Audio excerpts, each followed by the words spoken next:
South ఇండియాలోనే biggest sorry store మన Varahi silks మన విజయవాడ ఎంజీ రోడ్ లో డిసెంబర్ 4వ తారీఖున ఘన ప్రారంభం.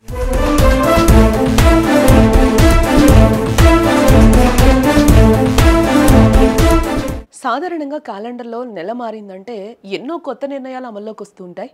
ఆర్థికపరమైన అంశాలకు సంబంధించి చాలా మార్పులు వస్తూ ఉంటాయి కూడా.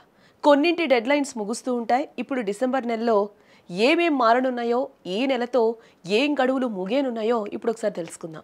ఈ నెల ముగేగానే డిసెంబర్ 1, 2025 నుండి కొన్ని కొత్త నిబంధనలు మారబోతూ ఉన్నాయి. ఇవి మీ జేబుపై నేరుగా ప్రభావితం చేస్తాయి. ఆ మార్పులేంటో కూడా ఇప్పుడు చూద్దాం.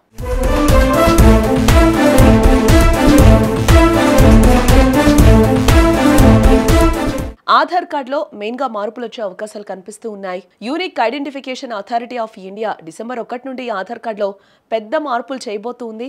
ఇప్పటి వరకు కూడా ఆధార్ కార్డులో పేరు, చిరునామా, ఆధార్ నెంబర్ వంటి ముఖ్యమైన వివరాలు ఉండేవి.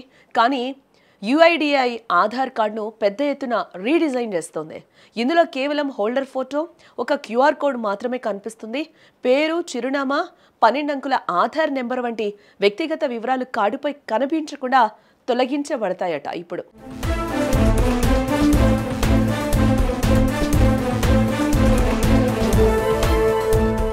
తర్వాత వంట గ్యాస్ ధరలు కూడా మారబోతూ ఉన్నాయి. వంట గ్యాస్ ధరలు డిసెంబర్ 1న మారుతాయి.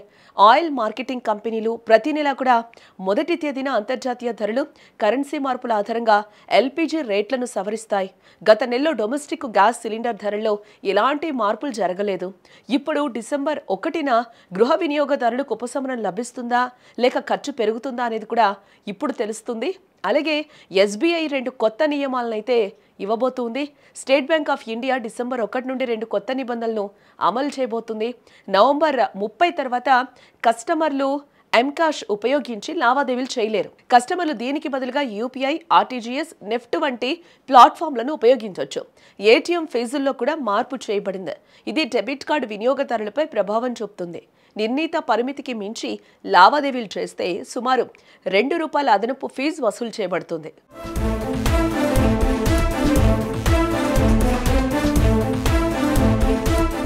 కోటక్ మహీంద్రా బ్యాంక్ ఎస్ఎంఎస్ ఛార్జీలు. కోటక్ మహీంద్రా బ్యాంక్ తన సేవింగ్స్ ఖాతా నిబంధనలను మార్చింది.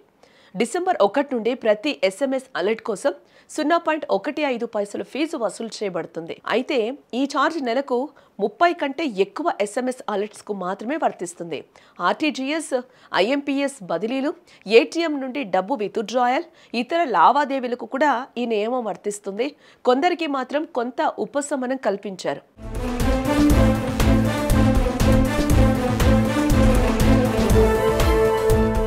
ఇక లేబర్ కోడ్ కార్మిక చట్టంలో కూడా మార్పులు రాబోతూ ఉన్నాయి.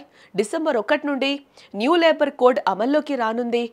దీని ప్రకారం జీతం నిర్మాణంలో మార్పులు కనిపిస్తాయి. ఉద్యోగులు మొత్తం జీతంలో 50% బేసిక్ సాలరీ అవుతుంది. దీంతో పాటు 1 సంవత్సరం తర్వాతే గ్రాట్యుటీ పొందే నిబంధన కూడా అమల్లోకి వస్తుంది.